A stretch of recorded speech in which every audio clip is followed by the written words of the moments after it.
Bonjour, aujourd'hui je vous propose qu'on réalise ensemble des petites boîtes qui vont permettre par exemple de mettre un petit cadeau à l'intérieur. Alors moi je pense à un chocolat ou alors des petites gourmandises comme ça, aussi bien pour les adultes et les enfants.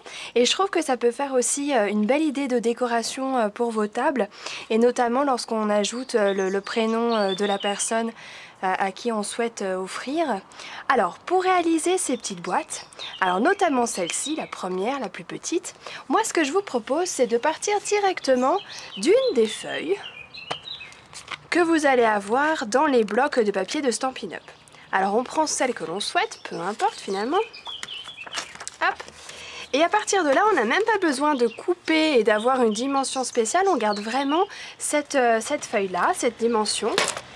Et à partir de là, il va falloir former des plis. Alors nous avons tout d'abord un premier pli à 6,25. Alors ne vous inquiétez pas, ces dimensions-là, vous les retrouverez directement sur un petit fichier où ça sera beaucoup plus pratique comme ça. Alors je forme différents plis, donc à 6,25 d'un côté puis de l'autre, et dans le sens de la hauteur à 4 cm de chaque côté. À partir de là, nous avons tous nos petits plis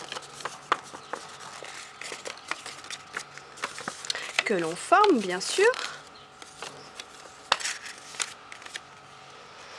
À partir de maintenant, moi ce que je vous propose, c'est de découper, alors soit avec le cutter et la règle, ou avec la paire de ciseaux, ou simplement avec le massicot, les angles qui sont ici, et vraiment par rapport au pli. Donc si on regarde là, vous avez un pli là et un pli là, et bien on va rejoindre les deux bouts pour couper.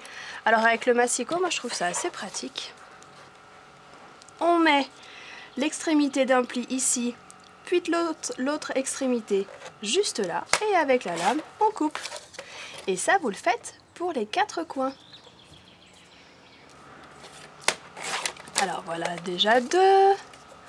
Maintenant un troisième. Et le dernier. Rapide, n'est-ce pas? À partir de là, il va falloir commencer à monter notre boîte.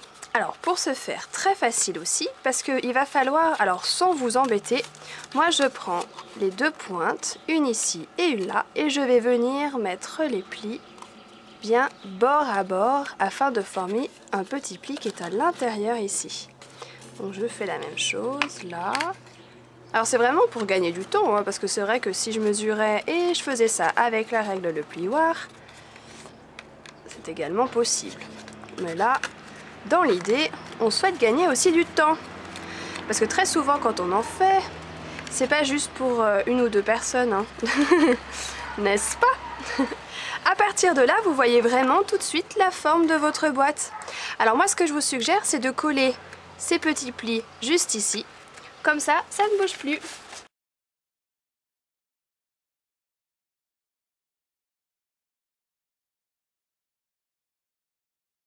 Une fois que c'est fait, je vous propose simplement avec les petits doigts de pousser et vous avez déjà votre boîte. Et maintenant, nous pouvons procéder à la décoration de notre boîte.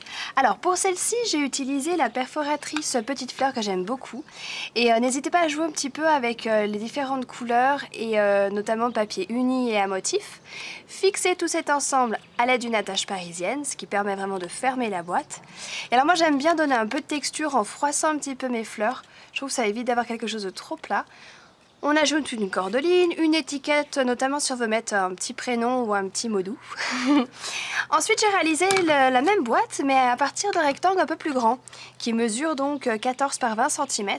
Donc pas d'inquiétude, je vous mets également les mesures pour les plis.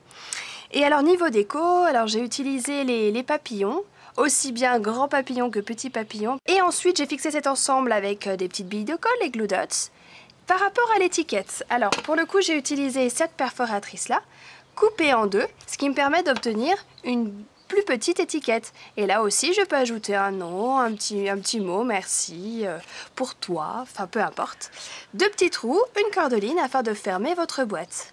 Alors voici deux exemples de boîtes, mais bien évidemment on peut en faire à l'infini et puis les offrir, c'est ça qui est sympa. Alors n'hésitez pas à nous montrer vos créations parce que c'est vrai que ça nous fait toujours plaisir à Nancy et moi-même.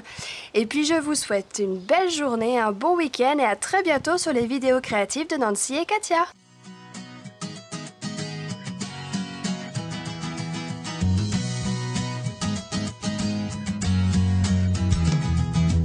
Hey, if you wanna play, make it a better place. It'll take creation, imagination. Try to draw outside the line.